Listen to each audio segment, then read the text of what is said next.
Sí, bueno, ahí está, buenas tardes, noches, buenos días a todos los lugares y rincones del planeta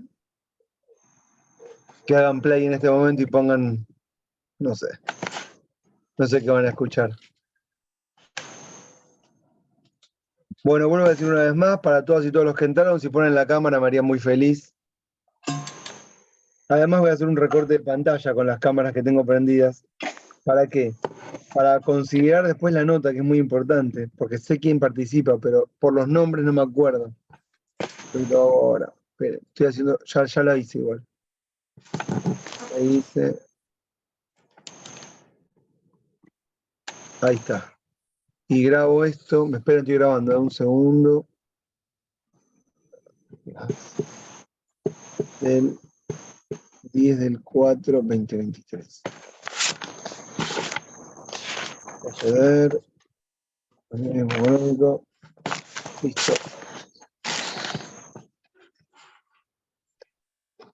Vicente, Sí, no, está buenísimo el sonido que viene desde Cochinga. ¿Dónde me dijiste que era? de cerca es Cochinga, sí. Los pájaros sentí Cochinga. que las palomas. ¿Querés que te cierre el micrófono? Te lo cierro. Claro, me encanta, Sí, lo sí, que pasa bueno, va a ser un despelote para los demás. Eh, obvio. Me estaba sintiendo bien igual, te lo aviso.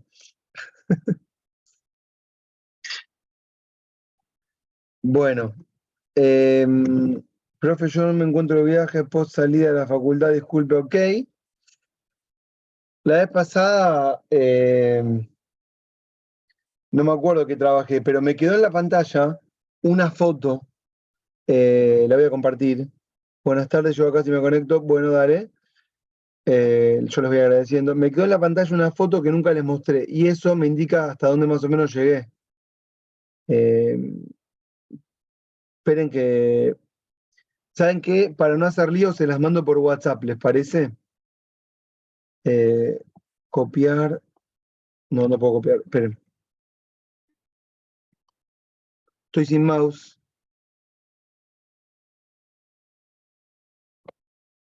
Estoy copiando una foto y ya se las dejo. Esperen. FDR, espérenme. Ahí les mandé esa foto, ven que, díganme si les llegó. Eh, ¿Llegó? Sí, llegó. Bueno. Sí, a mí sí. A mí sí, gracias. Y como no quedó, y como me quedó en la pantalla, me acuerdo sin mostrarlas, dije por lo menos esto me da la pauta de que hasta ahí no llegué. Tenía que mostrar eso. Eh, entonces, bueno, no me acuerdo bien hasta dónde llegué, pero si eso no lo dije, no expliqué los motivos por los cuales se produce la revolución en Inglaterra. Es decir, los motivos están. Hablamos la vez pasada, estoy acá parado, ¿eh? Si ustedes me dicen si parado, digamos, en este momento del tiempo y espacio. Si ustedes me dicen que no entienden, me avisan. Hicimos la vez pasada una grilla, digamos, con las fechas claves y marqué 1603, 1689. Sí, profe, y mencionó el texto de Foucault, pero dijo que va a seguir esta clase, y ahí quedamos. Bueno, claro.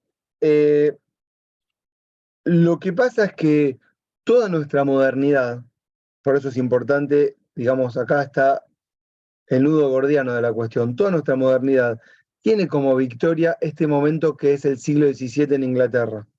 Ustedes me dicen, ¿pero por qué en Inglaterra? Bueno, porque básicamente es el occidente que nos gobierna en cuanto a la conquista de una moral y una mentalidad, ¿entienden?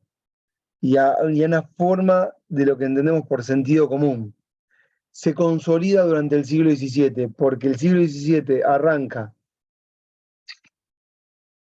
eh, con una tónica que es un tal Jacobo I asumiendo el trono, diciendo que se sienta en el trono de Dios, 1604, y termina en 1688 con una revolución en la que asume un rey que dice que se sienta en el trono por voluntad parlamentaria. Es decir, porque la burguesía lo puso ahí. Y entonces estos 100 años son los 100 años que cambiaron el mundo de alguna manera. Y todos los eventos que vengan después. Esperen que saben que voy a apagar el WhatsApp porque me van a empezar a llegar mensajes, ¿me acuerdan? Ya me empezaron. Ahí está. Todas las revoluciones que continuaron después, incluido nuestro proceso constituyente, de 1853, 1800 completo, ¿sí? Tienen origen acá. Y cada uno de los eventos que fueron ocurriendo después de Inglaterra fueron agregando conceptualizaciones a lo que se inicia acá. ¿Está? ¿Y esto qué es? Bueno, la centralidad del Parlamento, el triunfo de la burguesía como clase en sí, es decir, que un sector de la sociedad consolida un discurso o una narrativa en la que se autoidentifican, escuchen lo que voy a decir ahora, sin que ese nombre se lo asignen las autoridades estatales. Una función que uno podía pensar que es elemental de cualquier poder a cargo del Estado, es asignar la identidad. Y asignar la identidad no solo significa darte un DNI y decir quién sos, sino en realidad identificarte como grupo o sector y darte atributos. O sea, si el Estado dice que sos esclavo. No el Estado, el poder, vamos a llamarlo mejor. Si dice que sos súbdito. Si el poder dice que sos noble. No hay que ubicar al poder en cabeza de nadie por ahora. Y lo que pasa durante el siglo XVII es que la burguesía se pone una identidad, un nombre, se autoidentifica, rompiendo lo que era la estratificación social hasta ese momento. La sociedad en 1600 es una sociedad estratificada en donde hay nobleza, ¿sí? En donde hay derechos o prerrogativas de sangre, donde hay esclavitud, donde no hay individuos, no existe ese concepto, y tampoco hay ciudadanos, tampoco existe ese concepto, ni tampoco hay burguesía, tampoco existe ese concepto. Y al final del proceso, lo que ya tenemos por lo menos son individuos y burguesía, o lo que podemos decir derechos del hombre. Y no existía el concepto hombre antes. Y bueno, para nosotros hoy es algo natural, pero en realidad es una construcción subjetiva. El hombre un día nació, que es en este periodo, y si nació también podríamos decir que murió, por lo menos en la idea, y podríamos pensar en otras conceptualizaciones. Por eso este periodo del siglo XVII es fundamental. Y tenemos hechos históricos, acontecimientos históricos que así lo prueban. La Bill of Rights, la Carta de Derechos, o el Act of Recognition, la Carta de Reconocimiento, en donde el rey reconoce que está ahí por voluntad parlamentaria, ¿sí? Y entonces, además de afianzarse, digamos, esta nueva conceptualización de lo que somos hombres, después será una lucha, digamos, para no ser únicamente hombres y ser mujeres también, o sin género, no importa, son luchas posteriores, o sí importa, pero son luchas posteriores que no se consolidan en este momento. Hay otro elemento más fundamental. También se consolida una forma de gobierno, que es la que nosotros conocemos más o menos con las características actuales. Un ejecutivo, un gabinete, un poder judicial independiente, ¿sí? Un parlamento como centralidad, y una división del poder que no es cuantitativa, sino que es cualitativa. ¿En qué sentido? No se reparte, se sigue haciendo igual, pero conceptualmente no. No se reparte el poder por porciones territoriales, aunque sí se hace por estados. Pero antes eran los diferentes feudos que gobernaban diferentes porciones de territorio. Ahora hay reinos que son estados, pero la organización de las instituciones de gobierno se hace cualitativamente. Al rey la función ejecutiva, pero el parlamento la función legislativa. ¿Comprenden esto? Esto no existía antes. Y esto es porque Inglaterra de alguna manera consolida el triunfo de la burguesía, pero no elimina o no hace desaparecer a la monarquía de la faz de su existencia. De hecho, la monarquía nunca desaparece. Pero hay una balanza, que eso después también se va a trasladar a la teoría de la balanza o los frenos y contrapesos en la teoría del poder. Surge acá. Van a ser otras naciones como Francia la que va a eliminar la idea de la monarquía. Pero la idea de los frenos y contrapesos nace en este periodo a causa de este equilibrio que se genera entre una monarquía absoluta y una burguesía que lleva como bandera de lucha el reclamo por poner un límite a la creación de los tributos, a la confiscación de tierras, a la no prisión por deudas, a el establecimiento de un sistema acusatorio y no inquisitivo, ¿sí? El reclamo respecto de la posibilidad de acumular riqueza de manera ilimitada, cosa que estaba prohibida por el catolicismo. ¿Siguen? Y son también un montón de elementos que se consolidan como naturales hacia el final, pero que estaban prohibidos al inicio. No prohibido en la acumulación, pero que era otra conceptualización al inicio. La prisión por deudas estaba bien, la confiscación de tierras o bienes era lo correcto, la creación de tributos por parte de la monarquía está bien, porque eso es lo que hace engrandecer al reino, y estamos en un proceso económico, o un modelo económico, que es capitalista, ¿sí? Pero en realidad es una fase inicial, se tiene muchos años, que llamamos mercantilismo, que es básicamente acumular a través del cobro de impuestos para engrandecer a la corona. Y ya hay un montón de medidas económicas que tienen que ver con lo que hoy nosotros podríamos entender un proteccionismo, pero no era un proteccionismo para redistribuir la riqueza entre los que menos tienen, sino que era un proteccionismo para engrandecer los bienes de la corona. ¿Sí? Entonces, eh, las primeras leyes de navegación y de protección del comercio en favor de los británicos son del 1400. ¿Sí? No pueden entrar productos que se fabrican en Inglaterra o subsidiar productos que Inglaterra exporta, ¿entienden, no? Toda una serie de medidas que son para engrandecer al reino, que después serán para engrandecer al Estado. Y son discusiones que nos traen a la fecha, porque finalmente cuando las discusiones más banales, tal vez, desaparecen, la discusión de fondo siempre es por la distribución de la riqueza, por el acceso a la tierra, ¿sí? Por la mejora de las condiciones de vida. Y cuando digo más banales, significa que a veces hay otras discusiones públicas que llegan a la actualidad y que se vuelven a reeditar una y otra vez, que no van al fondo de la cuestión. Y son cuestiones que tienen que ver con la raza, con el odio al extranjero, con las peleas entre pobres. ¿Siguen esto que estoy diciendo? Y tal vez en el pasado eran peleas que tenían que ver con las religiones, ¿sí?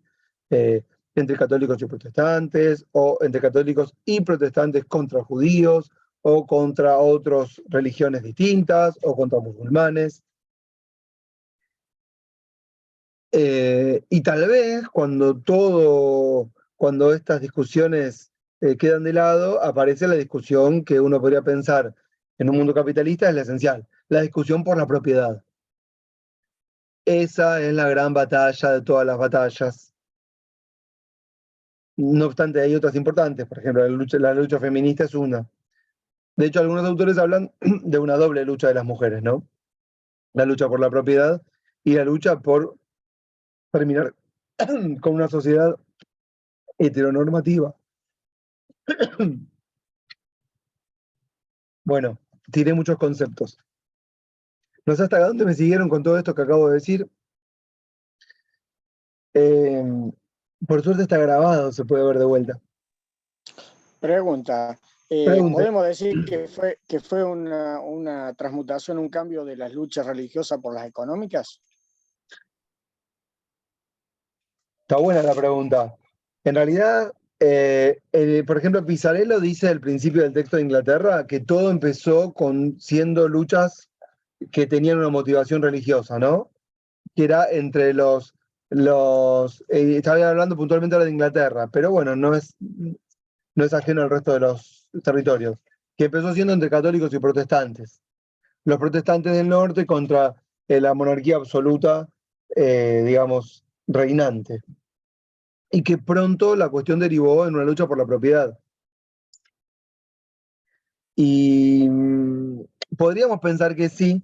Vicente, un autor que habla de esto, hacia el 1850, si ustedes se marean, me lo dicen, por favor. Un autor que habla de esto hacia 1850 es Tocqueville,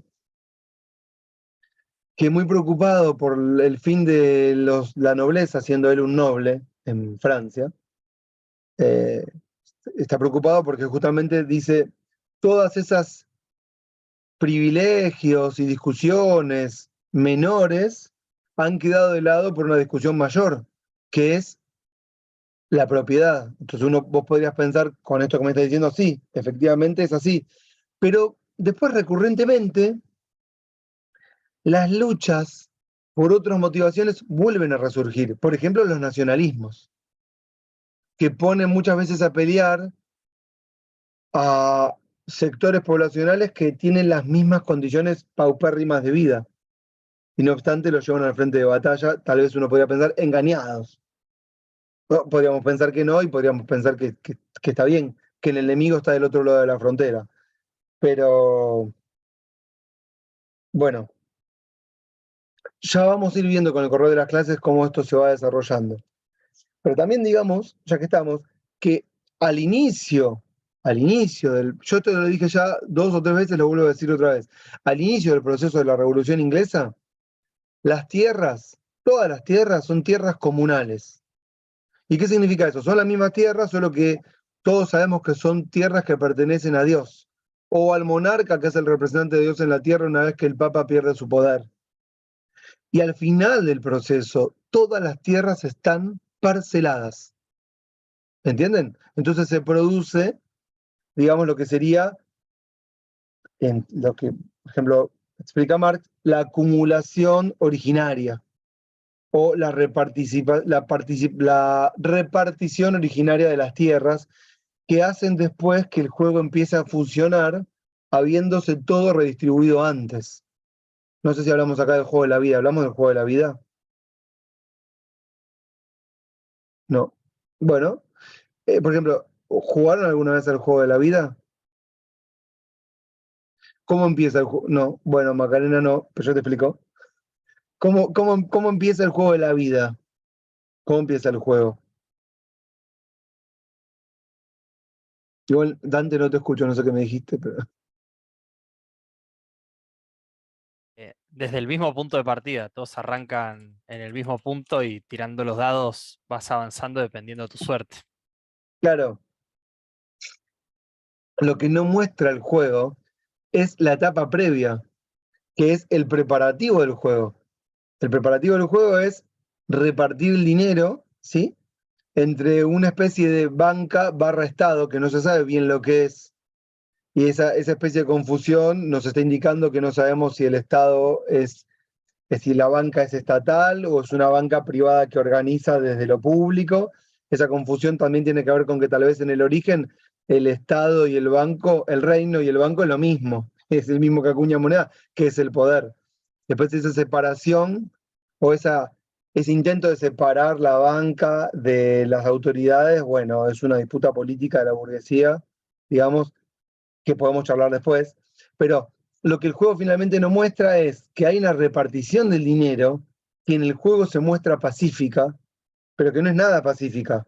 En realidad es ese proceso de reapropiación de tierras que eran comunales, o de renta, o de dinero, como quieran verlo, ¿sí? Y que pasan a ser privadas. Y el juego lo único que hace es poner a confrontar a propietarios. Pero el juego de la vida no es el juego de los obreros, o el juego de los domésticos, o el juego del cuarto estado, o el juego de los nadies. Es el juego de los propietarios. Es un juego que simboliza perfectamente lo que es el sentido común burgués. Es como el Monopoly, ¿no? Entonces, tal vez lo que el juego nos muestra finalmente es esa lucha previa que, con el triunfo del orden burgués, se muestra como natural, pero que no es natural. Es también una construcción de sentido. ¿Van siguiendo la idea? Eso es lo que pasa al inicio de 1600, o sea, cómo estaba configurada la Tierra, y cómo termina después con lo que se llaman los enclosures, o los cercamientos, que es, bueno, ante la pérdida de poder, que está simbolizado en una pérdida de legitimidad del poder de la Iglesia, o de la monarquía absoluta que representa la Iglesia, esas tierras ahora pueden ser reapropiadas. Había como una barrera, invisible tal vez, que te indicaba que vos no podías apropiarte de algo que no era tuyo. Pero ese límite a algo que no es tuyo no era un límite que era por la fuerza, tal vez. Eran tierras que estaban deshabitadas, pero que sabías que no te pertenecen. Es como cuando no rompemos un billete porque sabemos que tiene un respaldo, es una creencia, pero en realidad nadie te impide romper un billete, es un pedazo de papel. Ese freno, ese límite inconsciente, en realidad es una construcción. ¿Siguen? Es lo mismo que pasaba cuando no se apropiaban de tierras, que tranquilamente se podían reapropiar. Y cuando aparece el caos, o cuando aparece el desorden, bueno, la disputa por la propiedad es feroz. Y una vez que se restablece, vuelve el orden. ¿Comprenden? Bueno, yo digo comprenden, no sé. Ustedes me dicen si no se entiende. Bueno, ahora vamos a ponerlo esto en acontecimientos, ¿no? Y volviendo al texto que les dije que teníamos que hablar de Foucault. Justamente el texto empieza hablando, el autor, para que yo los ubico, está hablando de cosas que no tienen nada que ver con nuestra clase, ¿no es cierto? Y uno es uno de los textos más famosos de este autor. Está hablando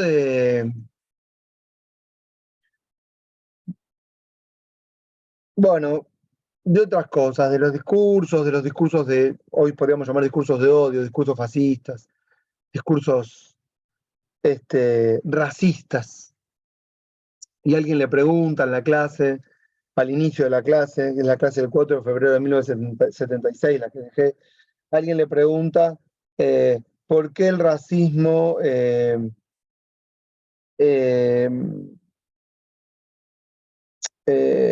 que me dijeron, dice él, ¿qué significa hacer que el racismo arranque en el siglo XVI o XVII y asociarlo a problemas de soberanía del Estado, cuando sabemos que el racismo religioso existía en la Edad Media? Alguien le pregunta por el origen del antisemitismo, ¿correcto? Y él dice, bueno, en realidad, todo esto conecta con la clase, no se asusten. En realidad, dice él, el racismo, el antisemitismo, dice él, son discursos que lo único que están haciendo es demostrar la falta de poder, digamos, de la monarquía absoluta. No lo dice así, yo se lo digo a ustedes. ¿Por qué? Porque cuando hay un poder consolidado, hay una única narrativa, si lo quieren poner en términos actuales, de relato. Vieron que muchas veces se acusa a los gobiernos, a este gobierno, por ejemplo, o al de Cristina, se lo acusaba mucho del relato y se hablaba del relato, ¿se acuerdan? Entonces, uy, se me abrió una pantallita. Profe, Sí, disculpe, pero sí. tiene que ver también se lo adjudicaba mucho a Perón también en su época, Sí, sí, ¿no? la época de Perón es una época del racismo biológico, sería, porque es la época de la Segunda Guerra Mundial, que en Sí. realidad, sí, así que ese racismo de la época de Perón, podríamos ubicarlo, bueno, en nuestras latitudes tiene otras características, ¿no? Pero podríamos ubicarlo en Europa básicamente a fines del siglo XIX. O sea, el caso de Dreyfus, eh, hay un discurso racista, biologicista, que de alguna manera retoma otros discursos racistas. Ahora vamos a hablar de qué significa discurso racista, que son de la Edad Media.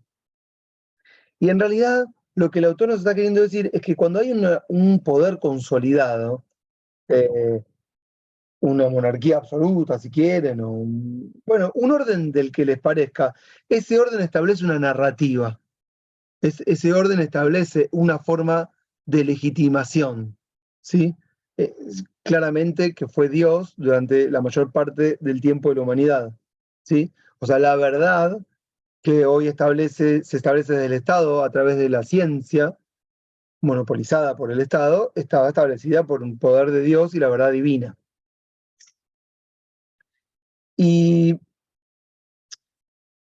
como vimos, que les conté que empiezan a haber luchas entre poblaciones ¿se acuerdan que les conté toda esta primera parte?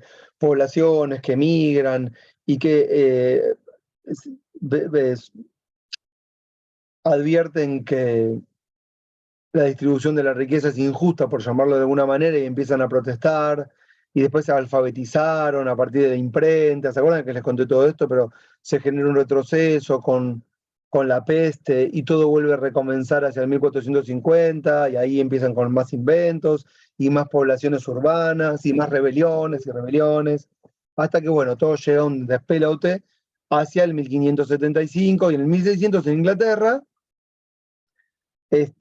la burguesía, para que ustedes se ubiquen, es poderosa en cuanto a que si el Estado es grande, esto también es importante para desmitificar relatos actuales, si el Estado es grande es que la burguesía es grande, ¿eh?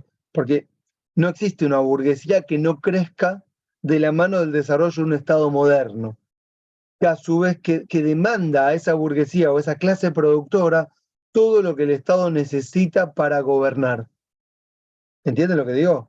O sea, todas las cuestiones que son públicas, que tienen que ver con el territorio y con los servicios o con las funciones del Estado, tienen que tener como contrapartida el desarrollo de bienes y servicios. Y eso engrandece una burguesía. ¿Cómo se engrandece la burguesía? Controlando la producción y el control de bienes y servicios. ¿Sí? Es decir, si necesitas algo, se lo pedís a tal. Y ese tal es después, en cierto momento, el único capaz de proveer eso que el Estado necesita. ¿Comprenden? No sé, un contrato de obra de lo que se imaginen. Un ejército más grande. Necesitamos cañones de tal tipo. Bueno, lo único que te lo puede proveer es una fábrica que es la única que puede hacer eso. Entonces llega un momento que la burguesía, en sus diferentes áreas, es poderosa porque controla el comercio, controla la producción, controla a los esclavos, ¿sí? Controla las tierras y advierte que los títulos nobiliarios, que la participación en las fiestas en el palacio, no tienen tanta importancia como el control de la producción. Y eso va generando poco a poco que la burguesía se sienta poderosa respecto de una monarquía que empieza a advertir, ya no la necesita tanto para reprimir cuando hay unas rebeliones, y tampoco necesita la nobleza, que son acreedores que no pagan impuestos, cuando la burguesía es la única que paga los impuestos, y empiezan a ver a la nobleza como parasitaria, ¿sí?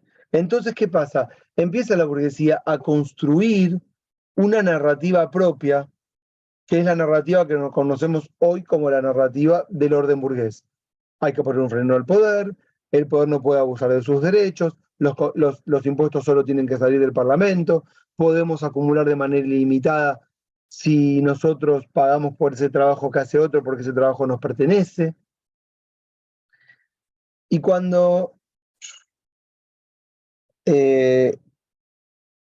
y hasta el 1600 esa burguesía se siente poderosa y no siente que necesite de la monarca para gobernar. ¿Sí? En el texto, Foucault trae a Hobbes. Hobbes es un teórico del 1620, 1625. Es un teórico de la monarquía absoluta. Todos los poderes tienen sus teóricos o intelectuales, que son los que piensan, que cuando piensan para el poder llamamos intelectuales orgánicos. Y en algún sentido Hobbes es el que podríamos pensar, le advierte al monarca que en la sociedad están habiendo discursos que no son los discursos del rey. Hay discursos que circulan en la base, ¿sí? que traen reivindicaciones propias que no son las reivindicaciones o que no son el discurso del poder o del monarca. Y entonces Hobbes detecta que hay discursos que identifican a los protestantes como la burguesía, que traen sus propias reivindicaciones, pero al mismo tiempo hay otros discursos de algunos que se hacen llamar los levelers, que pretenden que la sociedad esté nivelada en cuanto a las posesiones y los bienes. Hay otros discursos que tienen que ver con, por ejemplo, con otros que se llaman los diggers, que son los cavadores, que tienen ideas parecidas, pero tal vez un poco más radicales. Hay un texto de un autor que se llama Tomás Moro, que se llama Utopía, que plantea una sociedad sin propiedad privada, ¿sí? Es como un momento que Hobbes advierte, un momento de quiebre. ¿Por qué? Porque se está quebrando el orden anterior, el orden feudal, y el monarca no está pudiendo controlar o establecer el discurso del nuevo orden. ¿Sí? ¿Sí? Y entonces Foucault dice, lo que veo como discursos racistas son discursos en realidad que circulan por la sociedad que no son los discursos elaborados por el monarca o por quienes piensan el poder. Y lo que Hobbes le advierte al monarca tal vez es que debería hacer circular una única narrativa que aleje las amenazas al poder. Porque Hobbes dice que hacia el 1610, 1620, lo que está pasando es que estamos en un estado de naturaleza, ¿sí? que puede derivar en un estado de guerra, pero no de cualquier guerra, de la guerra más temida, que es la guerra de todos contra todos. Y así lo dice Hobbes. Lo tienen una nota al pie abajo. Dice, bueno, en la página 87, la peor guerra es la guerra de todos contra todos. Porque cuando hay una guerra de un Estado contra otro Estado, son guerras en donde el poder está establecido, ¿sí? Son guerras en donde el orden impera. Y Hobbes dice, bueno, en ese momento es un momento de, cuando hay un Estado que conquista a otro, hay una dominación de un Estado sobre otro. Ahí no hay un problema con el poder. Ahí hay una conquista de un Estado por otro, un anexamiento, un matrimonio arreglado para anexar otro territorio, pero ahí hay asimetría del poder, ¿sí? Uno es más poderoso que otro y ese que hace la guerra mantiene un cierto orden. Pero en Inglaterra, en 1600, la obra de Hobbes se llama Estado de naturaleza en el que se encuentra la sociedad inglesa en este momento. Así se llama la obra. ¿Y cuál es el estado de naturaleza en que se encuentra la sociedad? Bueno, un estado en el que puede derivar de la guerra de todos contra todos, justamente porque lo que no hay en la sociedad son asimetrías, sino que lo que hay son sociedades niveladas, justamente, ¿sí? Sobre todo entre la burguesía, por un lado, que se identifica con el protestantismo, y la monarquía absoluta, que controla sus ejércitos y el poder, ¿correcto? Y Hobbes ve que cuando hay mucha asimetría, todo se puede desbarrancar. Hobbes dice que no están en un momento de guerra, pero esta guerra puede acontecer en cualquier momento. ¿Está? Y es por eso que él dice, bueno, Hobbes es interesante también como autor, lo digo, porque es el que incorpora como teórico del poder a la guerra como un elemento fundamental. ¿Por qué? Porque le da una centralidad total. Él dice, lo que está siempre subyacente detrás de cualquier orden es la posibilidad de una guerra de todos contra todos. Y ese conflicto es lo que hace de alguna manera avanzar. Eso es una conceptualización que muchos autores van a tomar. Y bueno, en el texto van a leer digamos, cómo Foucault trabaja o desarrolla la conceptualización de Hobbes de cómo nacen los estados. Cómo un estado se puede nacer por anexamiento, por conquista, por matrimonio, o cómo se desarrolla el poder en una familia. Pero pasando toda esa parte, dice el autor, bueno, dice, y esto también es parte fundamental, ¿cómo se construye una soberanía? En la página 93 la dice Foucault, la página 93 del texto. Y dice, bueno, la soberanía, dice Hobbes, no se construye de arriba hacia abajo, sino de abajo hacia arriba. ¿Por qué? Por el miedo que tienen los habitantes de que todo se vaya a la mierda. Lo digo así para que más o menos me entiendan. Entonces, ese temor es lo que produce la necesidad de tener alguien que establezca un cierto orden. Esto lo vamos a ver todo el tiempo en todos los acontecimientos políticos.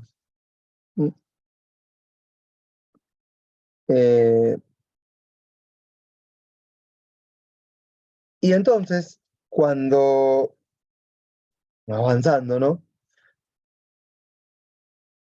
Cuando Hobbes empieza a hablar puntualmente de lo que pasa en la sociedad inglesa en el 1600, dice, cuando asume el poder Jacobo I, en 1604, dice Jacobo, cuando jura, que los reyes se sientan en el trono de Dios. ¿Sí? Y tal vez no fue la declaración más feliz. Esto lo dio con el diario del lunes, 400 años después. Porque tal vez no era el momento para decir que se sentaba en el trono de Dios, sino que era el momento de decir, lo vamos a saber 100 años después, de que se sienta en el trono porque los burgueses lo pusieron ahí. Porque la soberanía se construye de abajo hacia arriba, de acuerdo a la teoría de Hobbes, que es que la sociedad vendría a ser una suma de individualidades, ¿sí? Y no súbditos del Señor, sino una suma de individualidades que entre todos construyen una soberanía política, un nuevo orden. ¿Para qué? Para evitar la guerra de todos contra todos. Cuando Jacobo primero dice esto, la sociedad, bueno, lo primero que pasa es que Jacobo cambia la dinastía. La dinastía hasta el momento en que asume Jacobo era la dinastía de los, déjenme ver acá, de los Tudor, hacia el 1600, hasta el 1485 hacia el 1603. Y en el 1604 la dinastía cambia a los Estuardos. De esta rama o familia es Jacobo I, que va a gobernar hasta 1625. ¿Ok? Y después de él va a venir Carlos I, que va a ser decapitado en 1649, en la primera etapa de la Revolución Inglesa. ¿Ok?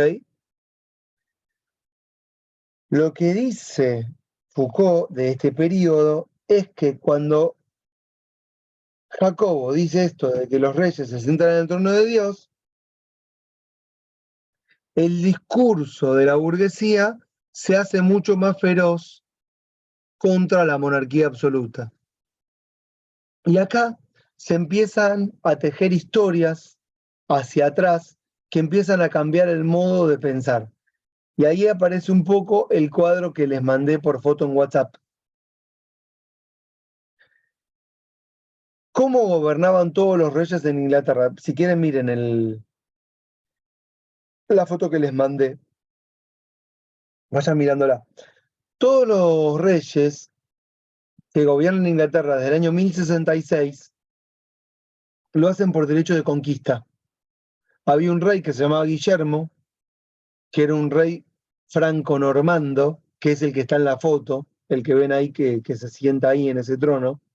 Y ese rey Guillermo es de la región de Normandía, que es el norte de Francia, que en el año 1066 le da una batalla a el rey Harold, o Haroldo, en español, que es la batalla que se ve arriba de todo. Ven que dice ABC y hay una batalla, y si ustedes miran en el medio de la batalla, en el medio de unos contra otros, hay un tipo que está tirado en el piso. Ese tipo es el rey Harold, que es un rey sajón, de los sajones. Los sajones son como los populares en Inglaterra. Una rama más popular en el sentido, digamos, pobre y trabajadora, ¿correcto? Y cuando ese rey pierde la batalla, el nuevo rey que asume, el rey normando, que es el que está en el trono, se sienta en el trono y empieza a ejercer un derecho que es un derecho a acceder al trono por, dice él, por derecho de conquista. ¿Ok? Bueno, lo que van a empezar a decir los burgueses en el 1604 en adelante, este cuadro circula en el 1610, cuadro que están viendo, es un cuadro que es así como podemos decir un video de YouTube que circula, que está socavando la legitimidad del poder. ¿Por qué? Porque lo que está diciendo ese cuadro es que el monarca, cuando asume el trono, no asume por derecho de conquista, cambia la narrativa, asume aceptando las leyes sajonas, que son las leyes que está firmando, en realidad dice Britania, que son las que está firmando ahí en ese pergamino. ¿Ven que firma un pergamino? Y las autoridades eclesiásticas lo están coronando. Pero ese pergamino, ¿qué es? Es la ley previa a la ley del monarca. Y esa ley previa es lo que nosotros llamamos el common law, o la ley común. ¿Por qué la ley común? Porque es de los comunes, que son populares, que no son los monarcas.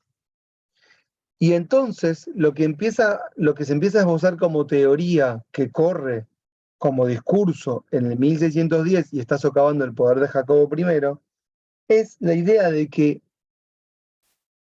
el tipo está ahí porque nosotros lo dejamos estar ahí.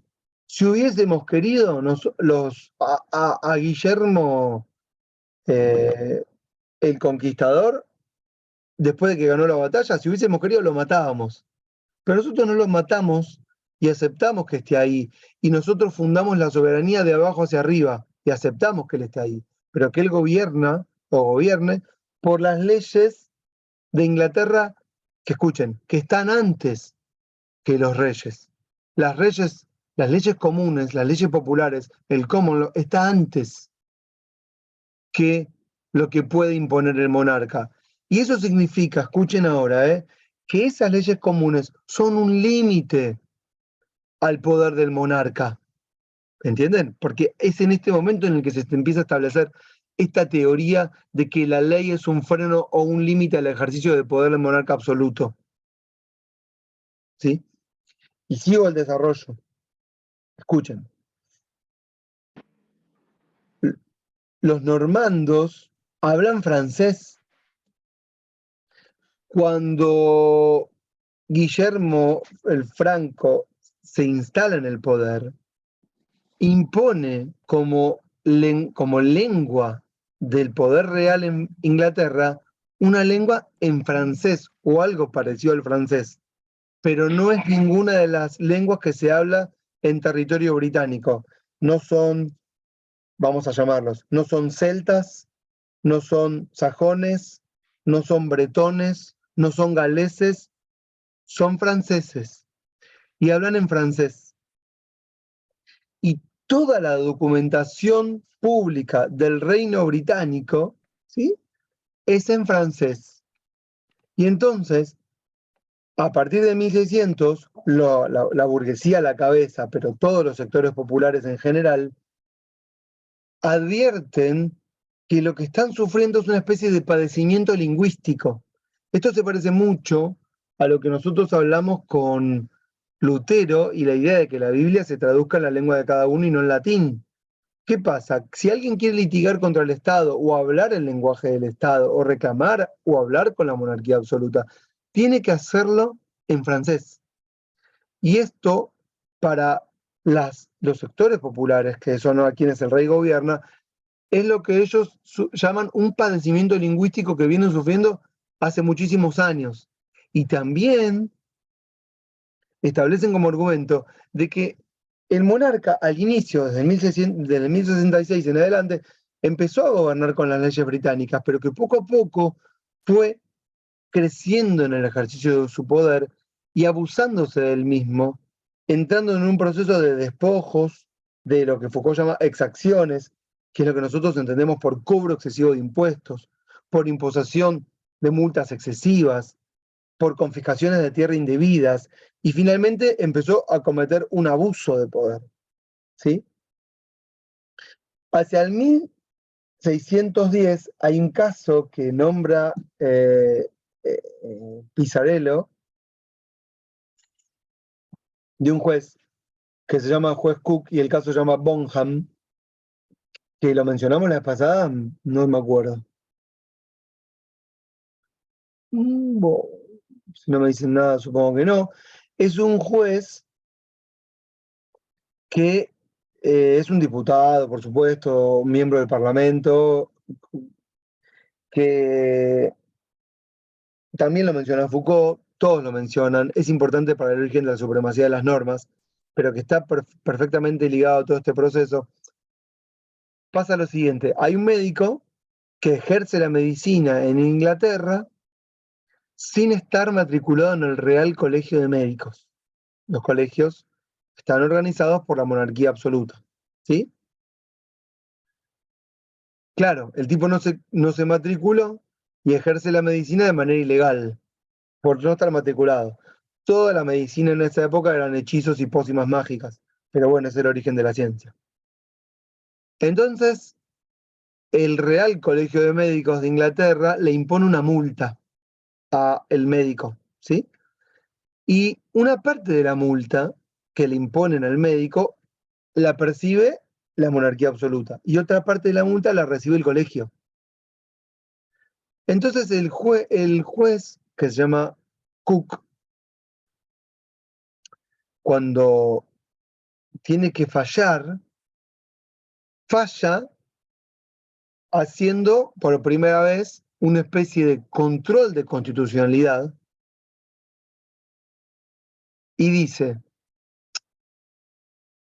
en Inglaterra hay leyes que están antes que el monarca, haciendo alusión a todo este relato que les acabo de contar, ¿correcto? Una es que nadie puede ser juez y parte en una misma causa, ¿sí?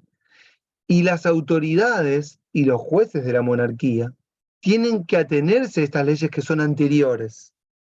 Este caso va de la mano del cuadro que les mostré, que se llama Argumentum Antinormanicum, que es antinormando. Y esto, en realidad, lo que está haciendo, de alguna manera, la existencia de un control de constitucionalidad y una jerarquía de las normas, lo que está haciendo es poner antes que la ley del monarca, la ley común popular. ¿Sí? Bueno, esto está pasando en el 1610, 1620. Este periodo, que es un periodo, digamos, de desorden y de probable caos, hace que muchos alcen su voz y que muchos sectores reclamen. Claramente, en la caída de Dios y en la reapropiación de tierras, todos quieren ser de la partida. Y esto genera un montón de voces discordantes, discursos alternativos al discurso del rey y discursos que se van organizando contra la monarquía absoluta. Y esto es lo que va a ir llevando poco a poco hacia el 1640, con epicentro en 1647/1649, a la primer revolución o guerra civil en Inglaterra, porque el monarca no fue capaz, ya ahora Carlos I, de evitar el estallido. ¿Por qué fue posible? Bueno, claramente fue posible porque había una burguesía que se sentía muy empoderada, por un lado, y por otro lado porque había un montón de otros sectores discordantes que se sintieron más amparados en el discurso de los protestantes / burgueses que en el discurso monárquico absolutista. Porque una revolución o una rebelión, que después toma el cariz de revolución, no se lleva a cabo sin que los sectores populares estén involucrados. Pero a veces los sectores populares son un poco capaces de elaborar una narrativa propia. Y entonces, vamos a decir entre comillas, se cuelgan de los discursos de alguien que pueda liderar. Y en este caso fue la burguesía. Y la burguesía fue capaz de la mano de uno que se llama Cromwell, que aparece en el texto de Pizarello, que fue el líder de los ejércitos protestantes del norte, escoceses, irlandeses, ¿sí? Contra de la monarquía, fue el único capaz de articular una narrativa que lo suficientemente ancha como para que todos se sientan amparados. Y las banderas de lucha fueron las banderas de hay que poner un límite al poder, hay que poner un límite a los abusos de la monarquía absoluta, ¿sí? La monarquía tiene que gobernar para todos. La monarquía no puede ejercer el poder de manera desentendiéndose de los sectores a quienes tiene que gobernar. Otra cosa que va a pasar de principio a fin del siglo XVII es lo que voy a decir ahora. El gobierno del monarca, al final de la revolución, escuchen, se transforma en un gobierno responsable. ¿Qué significa un gobierno responsable? Significa que es un gobierno que tiene que responder frente a sus súbditos, que en el futuro van a ser sus ciudadanos. ¿Y qué significa que tiene que responder? Tiene que gobernar para ellos. Y si bien no hay democracia y al gobernador, que es el monarca, no lo eligen, el gobernador o monarca no puede desentenderse de lo que pase abajo. Porque antes, el gobierno, antes del inicio de la revolución, los gobiernos eran gobiernos irresponsables. ¿Por qué irresponsables? Porque no tenían que responder a ninguna demanda popular o democrática que surgiera del seno de la sociedad. Pero hacia el final sí. Si el monarca ahora no responde, el monarca puede caer. Esto era algo que era impensado antes. Entonces, más allá de que no lo voten, el monarca no puede gobernar desentendiéndose de las necesidades populares. Entonces, otra cosa que va a cambiar de principio a fin de la revolución es que ahora el reino y después el Estado tiene una misión fundamental para con sus ciudadanos. En principio, asegurarles la vida y la propiedad. Y de ahí en adelante todo. La idea esta de Evita, por ejemplo, no sé si es de Evita, pero no importa, ustedes la van a entender. Donde hay una necesidad y un derecho, ¿se acuerdan de ese lema que puede ser criticable o no? Bueno, esto puede surgir acá. ¿Por qué? Porque en realidad es a partir del momento en que el Estado responde, en el que la sociedad reclama por derechos que considera válidos, y si el que gobierna quiere controlar el ejercicio de poder, de alguna manera tiene que responder por esos reclamos, que pueden trasladarse a derechos, reclamos que son, digamos, elaborados de manera tal que son derechos que pueden ser después positivos, que pueden ser naturales al principio, porque podemos decir, existen desde siempre, pero después se transforman en positivos cuando los ponemos en un papel, y por lo tanto un monarca tiene que responder por ellos. Y después del monarca un gobierno, cualquiera. ¿Siguen toda esta idea? En el 1647 se desarrollan unos debates, son los debates de Putney, P-U-T-E-N, Put-N-E-Y, en donde se juntan un montón de sectores de la población a debatir los destinos del reino, esto no va a ningún lugar, y la guerra era inminente, y Cromwell organiza ejércitos que las burguesías, las poderosas burguesías del norte, seguramente que hay clases nobles también en el norte que rivalizan contra la monarquía absoluta, esto no es lineal, ¿sí? Y la nobleza no desaparece en Inglaterra después de la revolución. Bueno, organizan ejércitos que se enfrentan con los ejércitos monárquicos absolutistas y ganan las batallas, diferentes batallas. Y esas son las guerras civiles que van a conducir a la decapitación de Carlos I, ¿sí? Y el fin, por un periodo corto de tiempo, de la monarquía en Inglaterra. Inglaterra, por un periodo corto de tiempo, va a dejar de ser una monarquía y va a ser una especie de república aristocrática.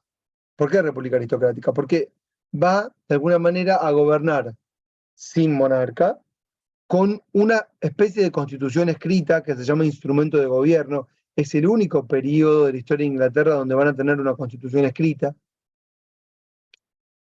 Y esa constitución va a recuperar algunos de los reclamos de los sectores que apoyaron a Cromwell y los ejércitos protestantes.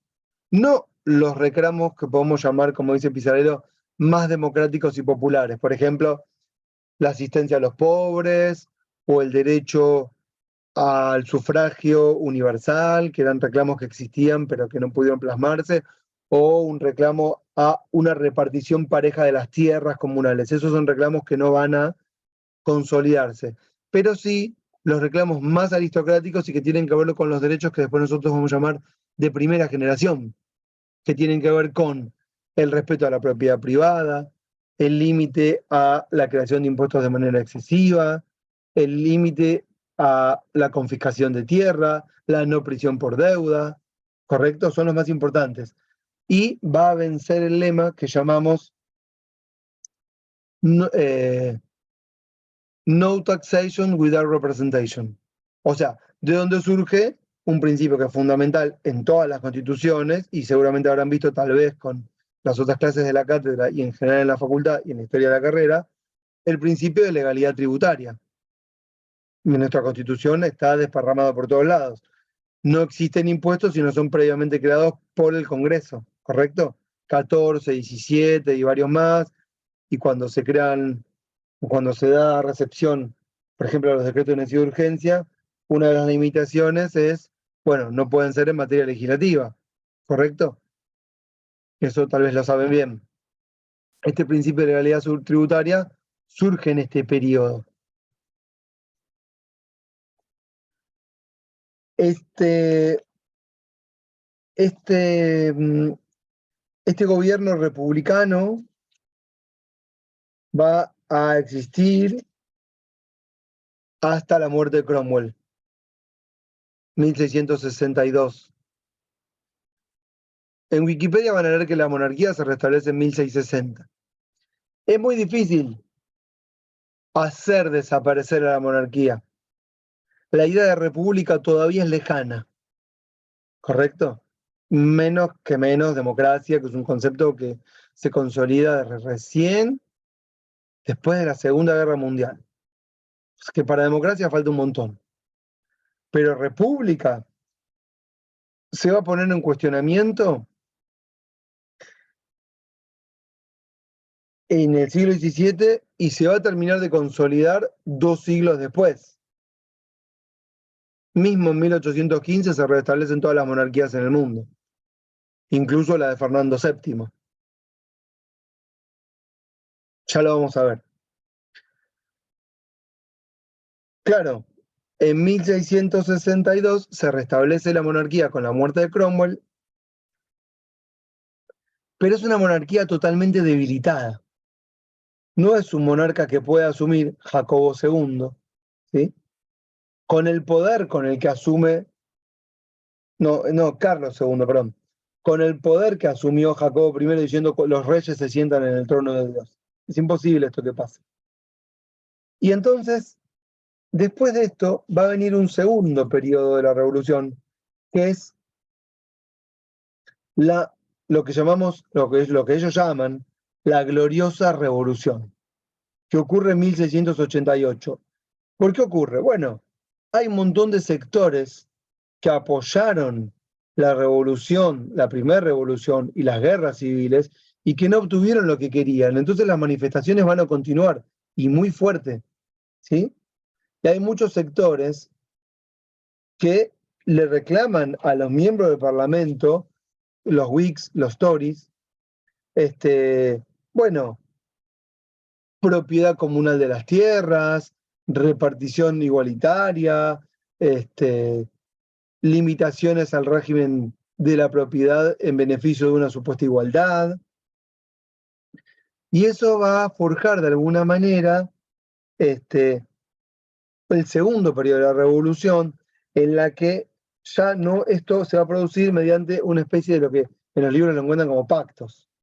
¿Por qué? Porque le dan una especie de salida a Carlos II, no tan traumática como la de Carlos I, que es por decapitación, sino que lo mandan a París con una especie de jubilación, le aceptan la jubilación y lo despachan a París. Y en 1688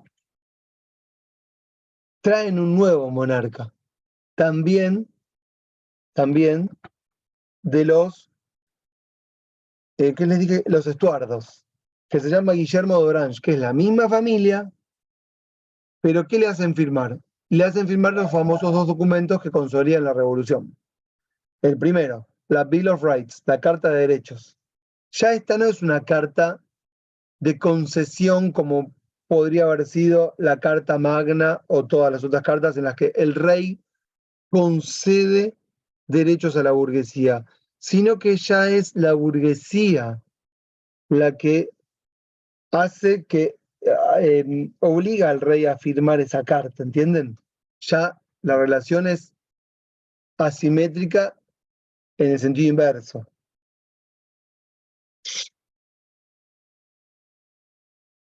Esta Bill of Rights está inspirada sobre todo en un segundo autor que se llama John Locke, que es de alguna manera el teórico triunfante de la revolución, o el teórico de lo que podríamos llamar la filosofía liberal. Locke es el que dice, bueno, tenemos que organizar al Estado, como les dije al principio, dividiendo el poder cualitativamente, pensando en las funciones que cada uno de los estamentos que hoy existen pueden llevar adelante. Y dice que el monarca lleva adelante la función ejecutiva, pero que la función legislativa está a cargo de un parlamento en donde van a estar representados los sectores privilegiados, que son la nobleza por un lado, que es la Cámara de los Nobles, y por otro lado la Cámara de los Comunes, en donde claramente no son cualquier tipo de común, sino que son los comunes burgueses. Para que aparezcan los comunes populares, por llamarlo de alguna manera, los que son más sajones, los que verdaderamente serían los del common law, falta un montón.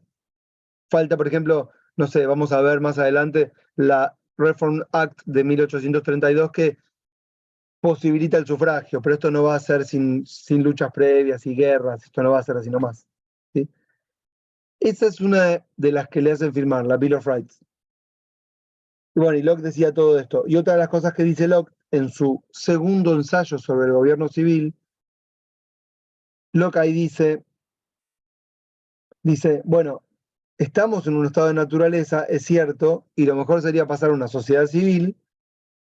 El estado de naturaleza es un estado lindo, dice Locke, que es el estado en el que estamos viviendo. No es el estado de guerra en el que podríamos derivar según Hobbes, porque ya pasó el momento de la revolución.